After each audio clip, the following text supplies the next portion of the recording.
জয়গুরু। পরম দয়াল শ্রী শ্রী ঠাকুরের শ্রীচরণে জানাই ভূমিষ্ঠ প্রণাম। আপনাদের প্রতি প্রত্যেককে জানাই আনন্দিত জয়গুরু। আজ ইষ্ট প্রসঙ্গে আলোচনা করব যে তোমাকে প্রণাম করে দীর্ঘ হয়ে উঠি। ভাদ্র মাস, আর এই ভাদ্র মাসেই নিশ্চয় চলছে বিভিন্ন ধরনের সৎসঙ্গ। আমাদের বাড়িতেও সৎসঙ্গের আয়োজন করা হয়েছে আগামীকাল। তো যাই হোক, আমি চাইবো আপনারা প্রত্যেকেই সৎসঙ্গে ইনভলভ হন।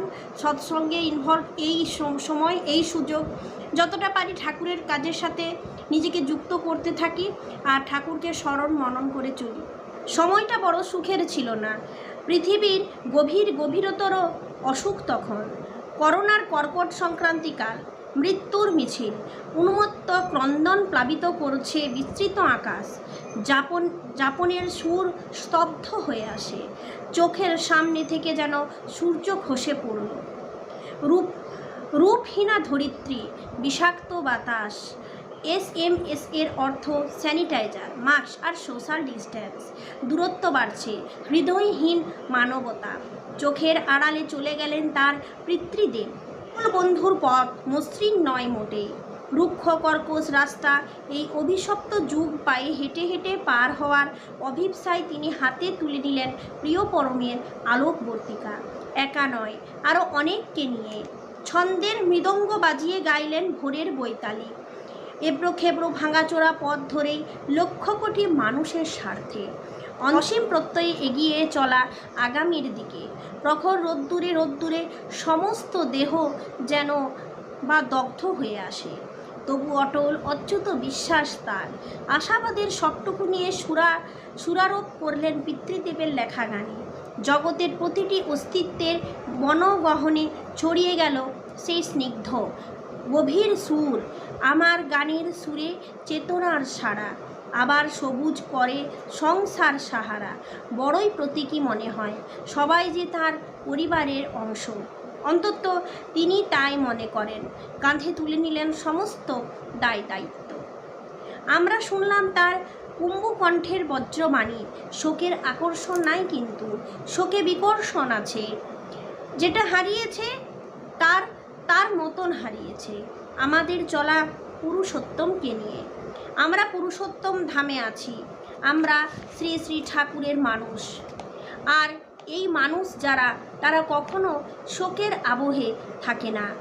নয়নে শোকগ্রস্ত হয়ে কাঁদলেন না তিনি। গোটা সৎসঙ্গী সমাজ তখন দিশেহারা, হৃদয় ভেঙে চুরে গেছে। আমরা মেরুদণ্ড টান করে দাঁড়াতে পেরোনা প্রবুদ্ধ হয়ে উঠলাম। তিনি আনন্দে ভরপুর থেকে ব্যাপ্তিতে ছড়িয়ে পড়লেন। বললেন, আমাদের সূক্ষ্ম দেহে দয়াল ধামে চলে যাওয়া আমার পিতৃপুরুষ আমার হাসি মুখটাই দেখতে চান। যখন শ্রী শ্রী দাদা গেলেন, তখন কিন্তু পরম পূজ্যপাদ শ্রী শ্রী আচার্যদেব সেই শোককে আঁকড়ে ধরে রাখলেন না। কারণ শোককে ধরে রাখলে কখনোই এগিয়ে যাওয়া যায় না।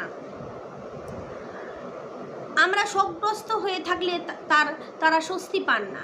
কাঁধে তুলে নিলেন সমস্ত দায়িত্ব। একটা গর্জন তখন তীব্র থেকে তীব্রতর হচ্ছে এই গ্রহে। তারপর খণ্ড খণ্ড হয়ে ভেঙে পড়ছে যেন তার অট্ট হাসিতে। অজস্র হতভাগ্যের নিঃশ্বাস, কলঙ্কিত পথ। দূরে জ্বলছে আগুন।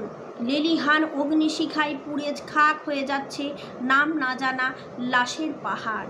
সেই পথ এড়িয়ে নয়, ছাড়িয়ে পেরিয়ে চলেছেন আমাদের অরফিউস। বলছেন, ভেঙে পড়া বারণ। দিন রাত্রির সুর সাধনাকে হার মানতে দেওয়া যাবে না। অসুর মৃত্যুর কাছে, তাকে নিয়ে আমরা পাচ্ছি মৃত সঞ্জীবনী, বাঁচার বিশল্যকরণী। মনে হচ্ছে আমরা চিরঞ্জীব। সেই অরফিউস বলছেন, এসো আমার সঙ্গে, হাত ধরো। গন্তব্যে পৌঁছে দেবার দায়িত্ব আমার। আমরা মৃত্যুকে জয় করতে পারি যদি মন ন্যস্ত থাকে তাতে। আমরা শুনেছি আমাদেরই উত্থান পতন ধ্বনি। দেখছি ভুবন ভোলানো হাসি নিয়ে তিনি চেয়ে রয়েছেন। পাতাল সীমান্তে দাঁড়িয়েও শুনেছেন মৃত্যুঞ্জয়ের পদধ্বনি, সেই ভরসার বাণী শোনাতে চাইছেন আমাদের। পৃথিবী তখন বদলে গেছে আশির নখর, পথ সংকীর্ণ, দুপাশে যেন বা গলিত লাভার স্রোত, পাশে নরকঙ্কাল, আশাহীন অন্ধকারের দূষিত গন্ধ, মাঝে মধ্যে ভয়াবহ চিৎকার। পথ পেরিয়ে চলেছেন আমার আচার্য, আমার অরফিউস, জীবনের বাঁশি বাজিয়ে। সীমাহীন অনিশ্চয়তার ননস্টপ ঢেউয়ের উপরে দাঁড়িয়েও গভীর প্রত্যয় নিয়ে তিনি বলছেন, ইষ্টে রেখো ভক্তি অটুট শক্তি পাবে বুকে, তারই কর্মে রাঙাও স্বভাব পড়বে নাকো দুঃখে। চেতনার অনুপরামণুতে ছড়িয়ে যায় সেই মন্ত্র। না পাওয়ার রংটাও তিনি নিলেন। মন কেমন করা অপ্রাপ্তিগুলো কেমন যেন নবজীবন পেয়ে গেল। এলো একদিন আলো আর ভালোর সকাল। সত্যি তার ভাষার বই পড়ে যাওয়ার লোককে তুলে আনতে একটি দড়ির প্রয়োজন হয়। দীক্ষাপত্র সমীক্ষা অভিযান ঠিক সেই কাজটাই করল। ওজো দৃপ্ত কণ্ঠে শুনলাম সেই উচ্চারণ। আমরা এগোতে থাকবো। আমাদের কাজ একটাই, ঠাকুরকে প্রতিষ্ঠা করা, আর অন্য কোনো কাজ নেই। আর আসা যাওয়ার পথে যারা আসেন তাদের আমরা আপ্যায়ন করি, তাদের কথা শুনি, কিন্তু কেউ কারো দলের লোক নই আমরা। আমি ঠাকুরের মানুষ, এটাই আমার পরিচয়, এছাড়া কোনো পরিচয় নেই। আমি এই পরিচয় ছাড়া অন্য কোনো পরিচয়কে বিশ্বাসও করি না। বাধা বিপদকে শেখালেন এনজয় করতে।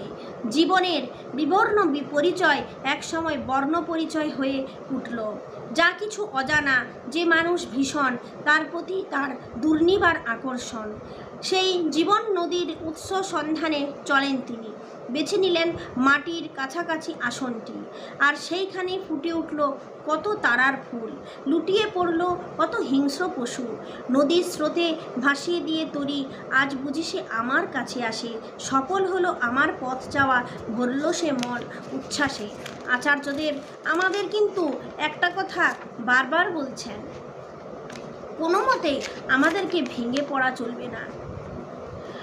আমাদের অতি প্রিয় আচার্যদেব আমাদের দেখাচ্ছেন, প্রকৃতিকে ভালোবাসা মানে তাকে রক্ষা করা, তাকে লালন পালন করা। একটা গাছ, এক ফোঁটা জল, এক ফোঁটা তেল, সামান্য বিষয়গুলোর মধ্যে লুকিয়ে আছে জীবনের বৃহত্তম সত্য। তার প্রেরণা আমাদের শেখায় নিঃশব্দে নিরলসভাবে এক সাধনার মধ্যে দিয়ে। আচার্যদেব আজকে আমাদের যেভাবে যুদ্ধ করতে শেখাচ্ছেন, বিপদকে যেভাবে আমাদেরকে এনজয় করতে শেখাচ্ছেন, আগে এইভাবে কেউ আমাদের শেখাননি। তাই এখন সত্যি বিপদকে আর ভয় পায় না। বিপদে এমনকি তিনি ঠাকুরকে ডাকতেও বারণ করেছেন। তিনি শুধু বলেছেন, ঠাকুরকে বলো, ঠাকুর যেন আমার সাথে থাকেন। এটাই প্রতিদিন আমিও প্রার্থনা করি ইষ্টভীতির সময়, যে ঠাকুর তুমি আমার সাথে থাকো। আর এই বললেই দেখবেন তিনি যখন আপনার সাথে থাকবেন তখন আপনার কোনো অসুবিধা হবে না। আপনি সব অবস্থাতেই বুঝতে পারবেন যে কতখানি আপনি শক্তিশালী। নিজেই কৌশল বার করছেন, নিজেই বিপদ থেকে নিজেই পরিত্রাণ পাচ্ছেন। এটা একমাত্র যারা ঠাকুরের মানুষ, যারা আচার্যদেবকে মেনে চলছেন, তারাই এটা টের পাবেন যে ঠাকুর কিভাবে তাদের সঙ্গে আছেন। যে যেমনভাবে অনুভব করেন, যে যেমনভাবে ভালোবাসেন, ঠাকুর সেইভাবেই কিন্তু ধরা দেন তার কাছে। তাই আমি যদি আমার ঠাকুরকে ভালোবাসি, আমি যদি তাকে মেনে থাকি, তাহলে প্রত্যেক মুহূর্তেই আমি তাকে স্মরণ করব। ভাদ্র মাসের সৎসঙ্গগুলোতে আচার্যদেবের বিভিন্ন কথাগুলোকে এইভাবে ছড়িয়ে দেন। দেখুন, শিশির দাদা এইভাবে চলে গেলেন, তাহলেও তো আমাদের আচার্যদেব আমাদেরকে বিভিন্নভাবে উৎসাহ দিচ্ছেন, যাতে করে আমরা ঠাকুরের কাজে লেগে থাকি, যাতে করে আমরা কোনোভাবে ইষ্ট কাজ থেকে বিচ্যুত না হই। কারণ ইষ্ট কাজ থেকে বিচ্যুত হওয়াই হচ্ছে অমঙ্গল। তাই যদি মঙ্গল চাই, ভালো চাই, উন্নতি চাই, তাহলে আমাদের প্রত্যেককে ইষ্ট কাজে ব্যাপৃত হয়ে থাকতে হবে সব সময়ের জন্য। এর জন্য কোনো স্বার্থ লাগে না, এর জন্য কোনো টাকা পয়সা লাগে না, এর জন্য কোনো সময় লাগে না। আপনি যদি ভাবেন যে আপনি ঠাকুরকে নিয়ে চলবেন, তাহলে প্রত্যেক পদক্ষেপেই মনে হবে এই তো ভাবলাম ঠাকুরকে নিয়ে চলবো, কিন্তু আমার চলাটা কেমন হচ্ছে। তাই সিদ্ধান্ত আপনার, আপনি ঠাকুরকে নিয়ে চলবেন। কোনো রকম শোক অবসাদ এগুলো আনলেও আপনি ঠাকুরকে বলবেন না যে ঠাকুর আমার এটা এলো। আপনি কিন্তু ঠাকুরকে নিয়ে যদি চলেন, তাহলে আপনার কাছে এগুলো সহজেও আসবে না। আজ এই পর্যন্ত। আপনারা ভালোভাবে সৎসঙ্গে ইনভলভ হন, ঠাকুরের কাজ করুন এবং তার সাথে সাথে প্রত্যেকের কানে কানে আচার্যদেবের বার্তাগুলোকে ছড়িয়ে দেন। আজ এই পর্যন্ত। জয় গুরু।